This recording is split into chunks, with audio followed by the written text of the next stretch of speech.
Good afternoon and welcome to InvestorIdeas.com podcasts, following cannabis news, stocks to watch, as well as insight from thought leaders and experts.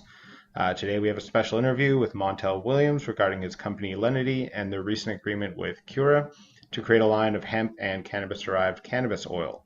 Here's the interview, starting with questions about how Montel got into the cannabis market and a little of the history of his company.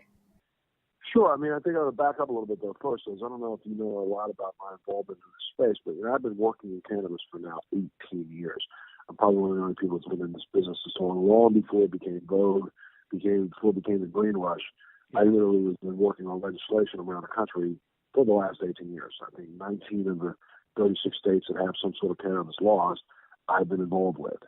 And along the way, and part of the reason why I got involved because of my own personal need for an alternative to opioids that I had become, close, almost addicted to. So when I walked away from opioids back in 2001 to 2002, I started using cannabis, but I very specifically was looking for product that would elicit the response that I needed. And so back in like 2002, 2003, long before anybody even knew what the term CBD was, I was looking for a product with CBD in it. Had already started. I've been formulating and I've stopped smoking flower at 2007, 2006, 2007. It's shifted over to 100% kief. I only used kief for 14 years or about 10 years before I started shifting over to oils. So this has been a journey that I've been on now for a large part of my life.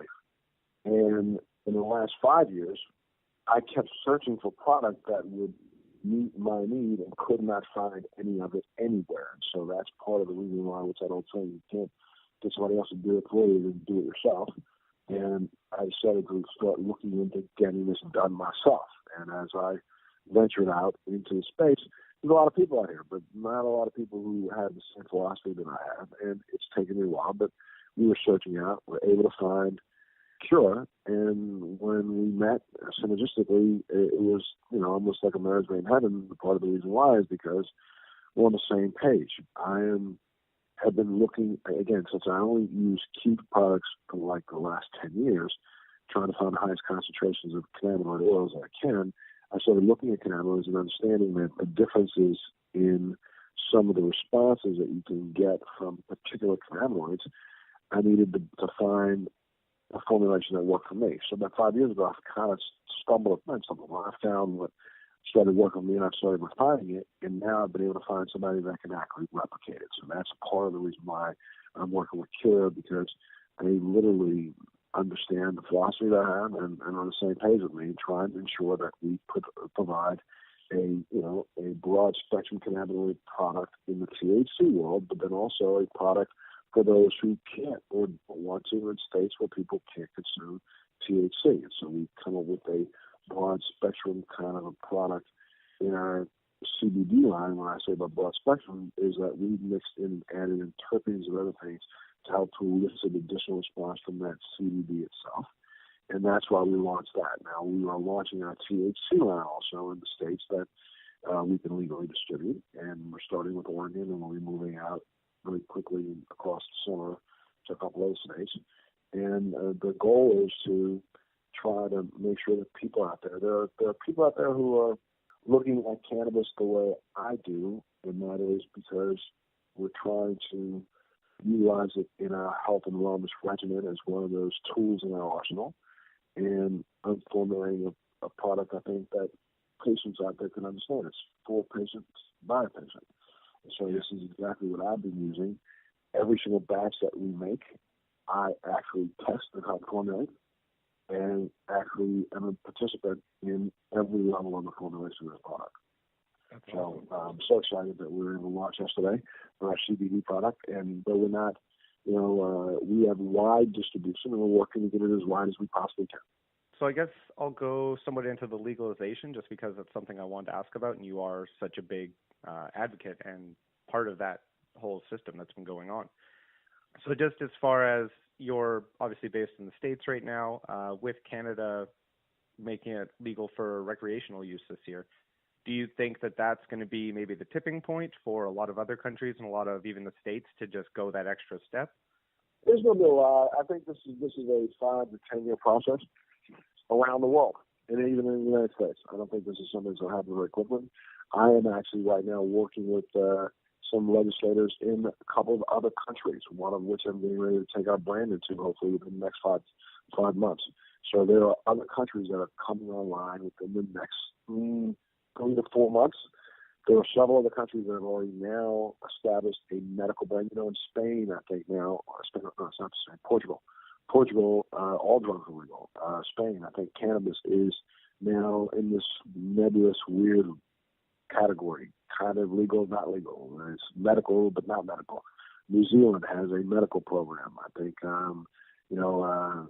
Scotland has a medical program. So, and then I believe that they just lifted restrictions in India. So there's a lot going on around the world. I anticipate over the next 3 to 4 years around the world, I have a feeling that you're going to see some drastic changes. I know of 2 countries right now that are going to change very quickly, have already written legislation that doesn't make it legal in the sense of a recreational legal, but making it legal as a health and wellness tool. So just like any other nutraceutical, they're allowing it to be sold. So a lot's happening here in the United States. I think that we will hit a tipping point. It doesn't matter what the world does. It has never mattered what the world did in cannabis. The United States has set its own path and has been the reason why it's been illegal worldwide. We, because of one person, who was Henry Anslinger, ensured that in 1963 the world signed a treaty banning hemp distribution. So we don't care. And, you can see very clearly this administration and most of the people who have been adamantly against cannabis don't care what anybody else in the world does. I think what we need to do is pay attention to what's happening right here. And I think within the next 2 legislative cycles, we will be somewhere around 41 or 42 states that have some sort of cannabis law. And that's what may end up being the tipping point. Yeah. Well, but you got to remember, Canada is smaller than California. Yeah, that's true. Yeah, population-wise, yeah. So, and I'm not knocking Canada. Believe me, I love Canada. I spent a lot of time. Matter of fact, I took my first company public in Canada. I'm just letting you know that take a look at it right now. I mean, how hard did the United States government fight in Congress to stop prescription medication coming in from Canada? Yeah. Believe me, America don't care about, our legislators don't care about what happens anywhere other than here. They could care less about Canada, and they would try their best to use that as some sort of leverage against Canada if they could. I know I've read a few things that you were even hesitant at first about using cannabis as a medicinal use at the start of when you were using it. Do you think that there's like the recreational, I guess, fun side of cannabis gets in the way of its medical side? I don't. No, I think what's happened is if you take a look at the polls, and what's been really, really wonderful is I have a very good advocate at Dr. Oz. Dr. Oz, who is, well known as, one of the leading doctors in the world and has had his show on for years now. He and I, 4 years ago, did a show on medical marijuana 4 years ago. And that show that he aired, about 3 months after that show aired, the polls in the United States moved about 25%. And you can't give him direct responsibility for that, but nobody else had done a show. Sergeant Gunter's special had not come out yet back then. And since that movement, it continues to move. I think there are polls that show as high as 88 to 89% of people in the United States or America feel 100% adamant that doctors should have the right to prescribe marijuana as a medicine. So the medical side of this, I think, has, believe it or not, just kind of been moving along not unchecked, but people get it. I think that most of the country gets it. The recreational side of this has, I think, in some ways, maybe just thrown a lot more distraction into the repartee or the discourse, but it has not slowed the medical progress. Legislative move towards allowing medical usage. Yeah, because lots of states are starting to jump aboard. I think this coming election cycle, I think I've been told that there's as many as 8 states have some form of legislation on the books. Is that right, John? Do you know, John? It's a bunch, yeah. So I think, yeah, again, the recreational conversation, and we should go back to that for a second. Around the world, I travel quite a bit. I was in Israel last month. I was in Armenia before that. I was in London before that. Around the world, there's a general sense that, people missed the boat in a sense. Like, remember, the United States of America consumes, I think it's 89 to 90% of all the opioids in the world. The rest of the world doesn't have access. Yeah. And this is something that could give access to pain relief to lots of people in the rest of the world. So looked at differently around the world. And I think you're going to see some changes around the world. But again, the United States, look, we pulled out of the global warming, the climate change agreement. Okay. Just for your own personal experiences and everything, you're saying that mainly you've used CBD products. Do you find that there's a big difference between the CBD and the products that has THC in it as well? No. Let's better slow down for a second, but make sure you understand. I am a believer in 100% full spectrum cannabinoid use. Yeah. 100%. I use THC, CBD, CBG, CBN, THCV, THCA. I believe in full spectrum use. Okay. Now, there is benefit. Now, we should back up. There's a lot of people don't know this. Historically, if you go to the 60s and the 70s and the 80s in the United States of America, most growers in the United States bred CBD out of the plant. As a matter of fact, that's part of the reason why internationally it was so hard to find fairly decent CBD seeds, because when THC was discovered, everybody thought, oh, that's the only thing of any value. So people tried to breed the THC the CBD out of the plant, all the other cannabinoids, trying to see if they could elicit the highest response they could get. And they started to notice, guess what? You don't get much higher. And why? Yeah. Because you destroy the entourage effect. So I am a believer in the entourage effect, not only cannabinoids, but also terpenes.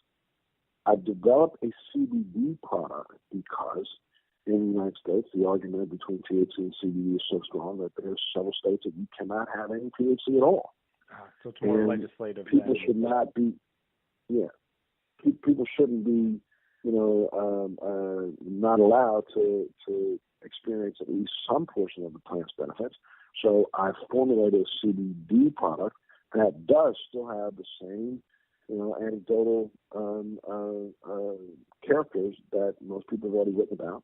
And then I've added some terpenes to it, and also using some bioavailable food-grade terpenes to help speed up its absorption and also enhance some of its effect. That by itself is, as a nutraceutical, is as valuable to anybody as taking vitamin C, vitamin D, vitamin E, or anything else. If you look at it right now, there's a company in the United States that did this about 5 years ago, nutraceuticals. I think it's absolutely asinine. But it's a company, I won't name them, but they went out and they said, they went to all these health food stores, and they noticed that one of the biggest products in the health food store was krill oil, fish oil.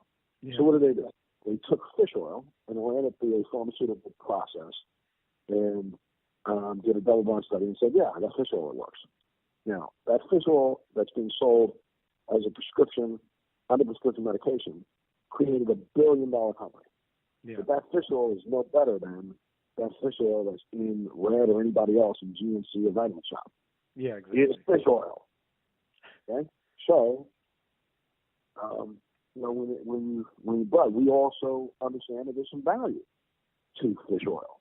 So just like a nutraceutical, I would like to see, cannabis put in that same category.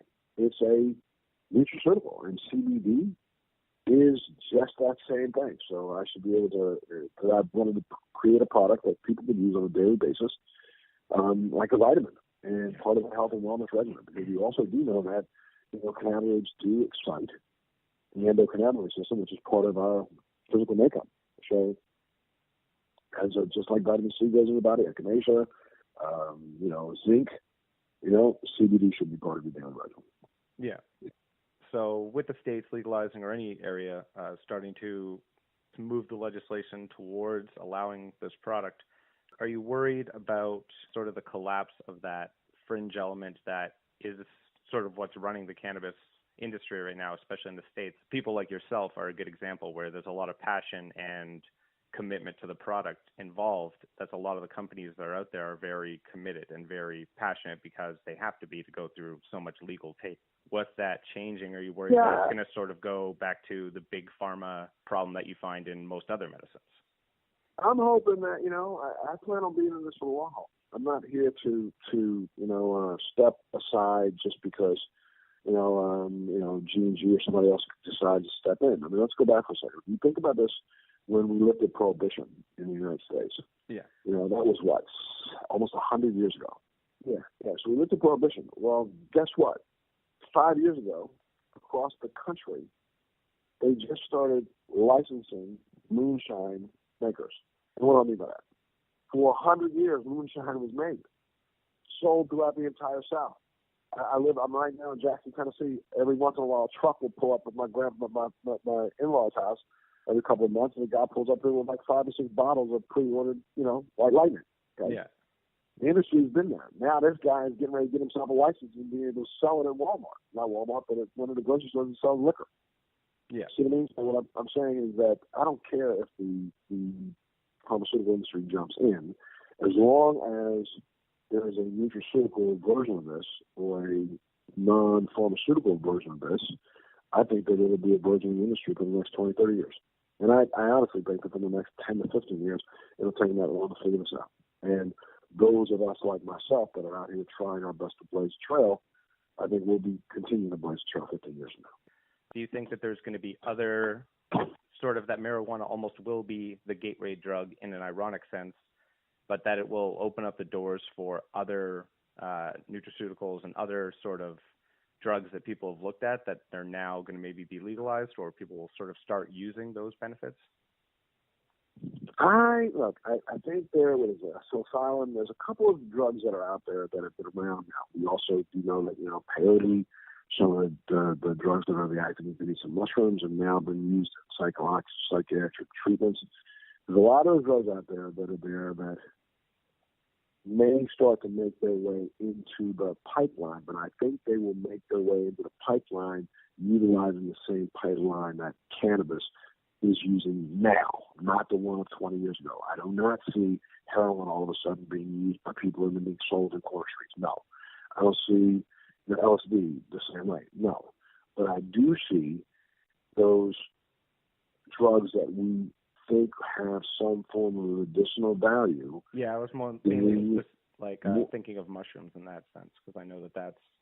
Yeah, I was thinking, I thought you were thinking of mushrooms, but here, let me tell you this. Do you remember there was a drug, maybe I don't know how drug, but there was a drug in the 60s called thalidomide.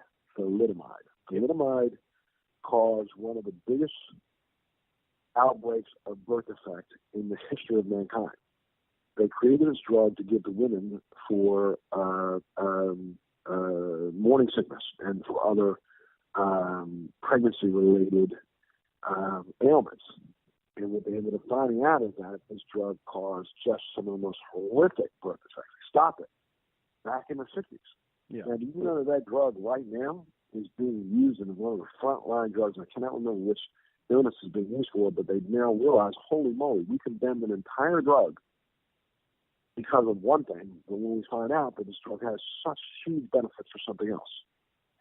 There are things like that in mushrooms, things like that in LSD. Remember, our government tested LSD for 30, 40 years.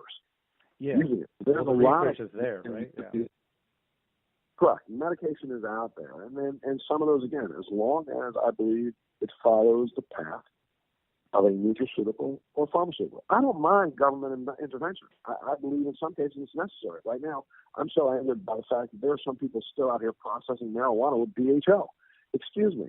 Using butane to extract the medicine, and they will say, well, they do it for other medicine. No, they do not. They do it in some food processors, but we tolerate people eating 400 and 500 parts per million when you use butane to extract an oil, okay, whether it be olive oil or something else. I don't necessarily think that's a good idea.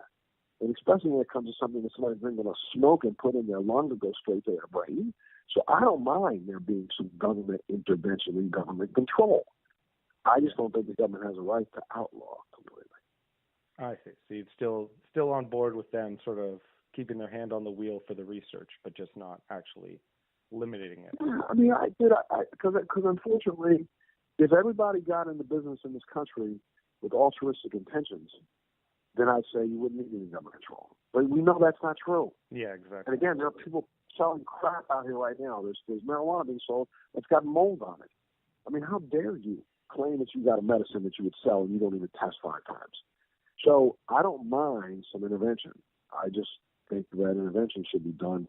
Here's a drug that's been around for 3,000, written about for 4,000 years. Okay? Yeah. Excuse me. 4,000 years worth of research ain't enough. I don't know what is. That's a fair point. And still yet to the day, we found not one human being has died from marijuana. Not one. How about this, brother? And on any given day of the week, any 12-year-old child can walk down to the corner store, purchase something, come back home, and if they weren't supervised, and they took too many of them, they would be dead on their kitchen floor when a parent came home. And we sell it indiscriminately in America. You know what it's called? Aspirin? Aspirin. You take a bottle of 100 milligram aspirin, give it to a kid. They take 60 of those.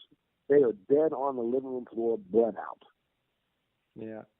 Now, and that drug is sold and sold and sold. So, the truth is, we need to be smart. There are people right now. We've seen, I and Dr. Oz, not only did we do the show on marijuana itself, we did 3 shows. Before this the special just came out about cannabis as a possible exit drug for opiate addiction. I did a show with Dr. Oz about this 8 months ago. Yeah. That proved it. Cannabis is an exit drug for opiate addiction. So, the research is there. We need to follow the science and allow it to be used. And then again, because it is such a benign ingredient, it's really like a class 2 because it does no harm. And some might say, well, the fact that it gives you euphoria does harm. Well, that's really cool to understand because every single pain pill that we sell gives some form of euphoria. Every one of them. The thing about marijuana is that, like for me, as a pain medication, if I sit down and concentrate, I'm still in pain. But what marijuana does is it helps my brain distract from it. And I can carry on my regular day. So I'm distracted right now. I'm distracted from the pain that I have in my feet. And I don't have to worry about it because as long as I stay medicated, it's gone. I also read that I think it was on your website actually, that since sort of using it, your actual cannabis use has gone down a lot over the years. Yeah, technically, if I went from, let me tell you something, there was a period of time I was probably, let me think. Well, I know it. If I bought a gram of keef, you could give me the strongest gram, and I would take it. I normally rest. I go to the store, I'd say, let me see any one of the blonde keefs, and which one's high in THC? Give me that one. Which one's the highest in CBD? Give me that one. I take those 2 home. I screw around with them, take a look at the numbers, see if I can find something that would fit, and I mix the jar together, and I have this mixture of THC, CBD. And that 2 grams gone in a day and a half. Yeah. So I'm probably smelling that. And that's keef. Now, most people, they're taking 1 or 2 hits off of keef in a day. So you do back me up and tell them that would be like load about 5 bowls, 6 bowls a day. And this is that. So about 2 grams a day was what my usage was for a while. And then I probably, at its worst, probably about 2.5. Now, if I really think about it, the oil that we have and what I've been able to produce for myself, I am consuming probably, I don't know, probably about a little bit under a half a gram. No, probably not even that, man. I'm probably consuming more like about a third of a gram every 2 days. So I take 5 hits a day. I kind of space it out. I took one this morning in my 95.5. I haven't had another one for an hour and a half. I will have another one here in about when we stop talking. I stay on the 95.5 during the day because it keeps me up and clear, and then I have to kind of be able to relax and go to sleep, so I'm not twitching around. I start increasing the amount of CBD I take till the evening, and then the evening, very, very late in the evening, I consume more CBD than I consume THC, way more. Well, that's still a significant drop over the years then. Oh, yeah. So over the years, I would say that I've dropped 75%, no question. Is that just due to sort of the pain relief getting more normal and you feeling more comfortable and being able to do more, or? It's homeostasis. It's kind of like, other people may consume cannabis because they want to go to a movie tonight or something, get high. I like to be even all day. You know what I mean? Yeah. So I've hit a homeostatic point that I don't need more. It's like, I don't drink. I don't consume alcohol at all. None. I stopped drinking when I got diagnosed with MS. I probably have one drink, a year, at New Year's or something. I'll toast somebody and I'll take a sip and put it down. So I'm not one that needs, I don't have to run out on Friday night to go have fun and have a drink. So I don't really use my cannabis to catch a buzz. I use my cannabis to stay even. You know what I mean? So it's like I hit the homeostatic mark, and that's what I really want from it. Yeah. You haven't found your tolerance has sort of gone up or anything, or you've needed more? Just, I know from, if you compare it to sort of most other drugs or any pain medication, usually the amount goes up over time. No. For my homeostatic to feel normal, my amount stays the same. Now, if I want to try to get high, that's a different story. Then that's a different story. Yeah, because I don't try that often. You know what I mean? And if I try, honestly, it maybe over time that my sensitivity has gone down to THC because I know for a fact my formulations, which are not necessarily too strong. I mean, I just think that I've been in places where people have consumed with me, and I've looked behind me and seen what's laid on the couch. You know what I mean? And I'm walking out the door and going, "What's up? You guys okay? Yeah. What's up? What? Where did you get that from?" Because I just don't get it. So I don't. But I don't. It's weird to say. I would rather keep my pain at bay, feel the way I feel good about life, and feel good about life, and then have a buzz. So I don't ever try to get one. I don't sit down and blaze myself out with people. I've done demonstrations. Here's a perfect example. In Northern California, where we were able to actually, in some of the facilities, people were able to sample the product before they leave. Yep. I can normally help people titrate and sample product and sample right along with them. And, most people are done after the second sample. I'm there 45, 50 samples later. I'm still standing there. So some tolerance, but not so my tolerance a need for tolerance. My tolerance, and not a need for a high. Yeah. You'd probably know from your own personal experience, or at least from your work with the legislation and that, because now there's, like I said, CBD is a perfect example of this, where there isn't really a high that comes out of it, but it is still a drug and everything. Do you think that there's going to be any effects for or there will be any legislation in place for people, for instance, who work at a construction site or something and maybe use it for back pain or leg pain, but they also have to take regular drug tests? I will fight this. I will fight this until my last breath. Because how dare they let a person go on a work site who took 10 Vicodin last night and say he didn't take one this morning? But you can walk on a website, on a work site, but you can't take something like CBD. Come on. It's like, are they going to tell you don't take vitamin C, don't take zinc, don't take echinacea? I mean, it really has gotten to the point of just absolute stupidity. This is just, a ploy because the pharmaceutical industry doesn't want this to get out of their hands. They really don't, and they know it's about to. And the pharmaceutical industry is going to have the biggest, hardest time at this of anybody. And why? Because all these guys that are sitting there in these white suits or these suits sat in an office and said for the last 20 years, the last 30 years, that marijuana is a bunch of crap. They sit there and said it's all a lie. It's not true. We don't believe it. Now all of a sudden I'm supposed to believe you because people did all the research for you? Yeah. And now you want to jump in and act like this is something you discovered? Are you kidding me? I think that's the problem that the pharmaceutical industry is going to have. They're going to have a problem of credibility.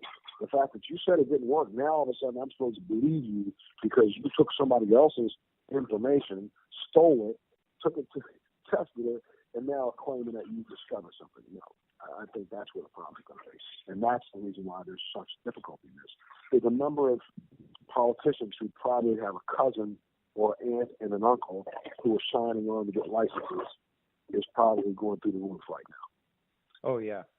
Yeah. Yeah. is there anyone in the cannabis market now that you think is someone that needs to be talked to, and sort of what would you want to ask them? Oh, what do you mean? Is there somebody in the cannabis industry? Yeah. Or no, yeah. I really think I think what we're doing right now through Limited Labs is kind of blazing our own path. So I'm okay with that. But when it comes to in the cannabis world, sure, the cannabis world. To Secretary Sessions would be, or to the Attorney General would be absolutely fine. I wouldn't mind trying to see if there's a way. I don't think it's one leader. I think it's multiple. I'd love to be able to sit down and have a congressional session on cannabis right now, and actually have an opportunity to testify and to put together a real forum on cannabis for the U.S. Congress. That's what I'd like to do. And if I couldn't do it there, then I think where I'd really like to address would be the UN. Now, I think the UN could definitely make a difference on this. If the UN threw out that 1963 treaty, it would leave the world in a position where it could make its own decisions. Do you think there's any chance of that happening, of them sort of having a discussion about it in the next couple of years? I'm going to work really hard at this next year trying to see if I can put on a forum at the UN. And I think I may be able to get away with doing this because I am an envoy to a couple of committees at the UN, and I'd like to see if I can get at least a one-day summit on it and get stakeholders invested. And I think we may be able to do that. Yeah, very much good luck with that. And like I said, also it's cool to see you guys have the actual cannabis-derived oil coming out later in the year, I think. Yes, sir. As a matter of fact, later this month. We've already been in the market in California, but we pulled that product because we were using a different manufacturer, and we are now getting ready to distribute in Oregon and several other places. We should be in California by the middle of the summer, and we should hopefully we'll be in about 3 to 4 states by September, and looking to be in at least 2 countries by September. So that's very exciting. I'm moving as fast as we can, and if I can get a bit of Canada, I'd like to get there soon. It's a pretty huge market coming out of Canada right now. Well, again, population-wise, it's not huge, but there's a lot of companies definitely realizing that there's a huge market and a good place to research. Absolutely. I'd love to be able to bring some product up there too. So I'll be looking for a Canadian partner. Perfect. Okay, well, thank you so much. Okay. Good luck with everything. Thank you. That was our podcast for today with Montel Williams. Investor Ideas reminds all listeners to read our disclaimers and disclosures on the investorideas.com website. And this podcast is not an endorsement to buy products or services or securities. Investors are reminded all investment involves risk and possible loss of investment.